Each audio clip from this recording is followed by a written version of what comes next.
Hello, so today I'm looking at Hungry Heart by Bruce Springsteen. There's a few different ways of playing this.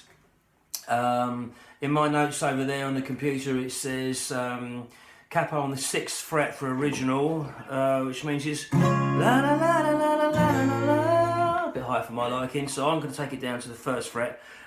You'd move it to wherever it suits your voice.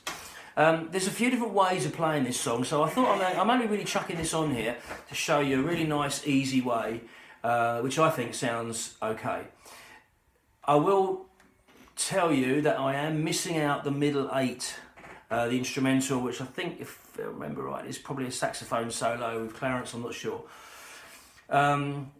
In the key I'm doing it in, which is G, E minor, A minor and D7, this would be B flat, G minor, C minor and F, B flat, G minor, C minor and D. If that means nothing to you because you're a beginner, and I am making this video really for absolute, pretty much absolute beginners, then, you know, ignore that. Just miss that bit out. All you really need for this, I'm capoed on the 1st by the way, but again, you just put it where your voice prefers it. Let's just do the 1st verse. Got a wife and kids in Baltimore, Jack. I went out for a ride and I never went back. Like a river that don't know where it's flowing. Took a wrong turn and I just kept going. Everybody's got a hungry heart. Everybody's got a hungry heart, etc, etc. So, G, E minor, I'm using A minor 7. You know, you can play A minor, if you take your 3rd finger off, it's A minor 7. I just think it gives a slightly more mournful kind of sound. I just like the flavour.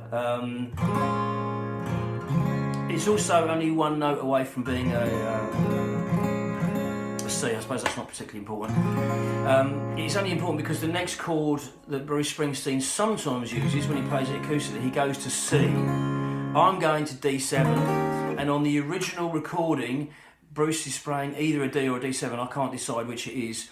So the version I'm showing you is basically the version I prefer, okay? But it does fit if you're playing with the original, and it's slightly different to the way he plays it with the acoustic when he does his more recent versions.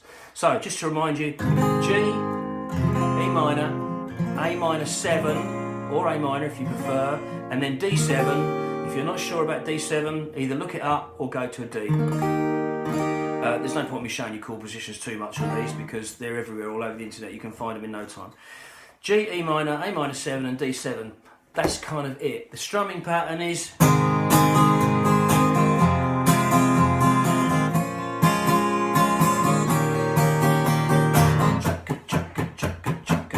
There are a little bit of variations in there, but you kind of need to learn those over time.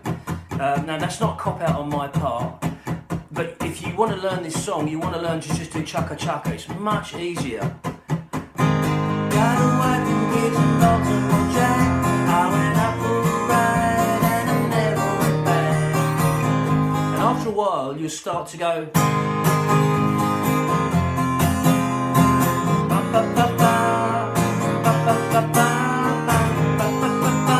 Because it kind of flows with the song.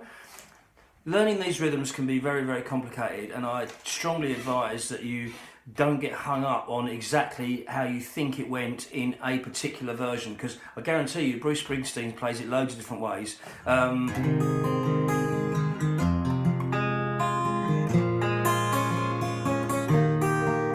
You know, it's whatever way you want to do it. I have quite strong opinions that you should play it how you feel it should be played, and how it works for you at your level, how accomplished you are, how it feels easy. Especially if, bear in mind, I teach people who want to sing and play the guitar. So we don't want to get hung up on exactly what's happening on the guitar, because we're probably going to be putting vocals on, and you will change your strumming pattern when you start singing, almost guaranteed. You'll also change your strumming pattern as time goes by and you start to relax a little bit more, okay? So just enjoy. Chaka, chaka, chaka, chaka. If you find yourself pulling in a little bit or putting missing ones out and putting extra stuff in, it's probably the right thing to do. Go with it. But yeah, nice, easy beginner song. As I say, if you want to make it as easy as you can, take that capo off and do G, E minor, A minor, and D. Can't get much easier than that, really. Okay, enjoy.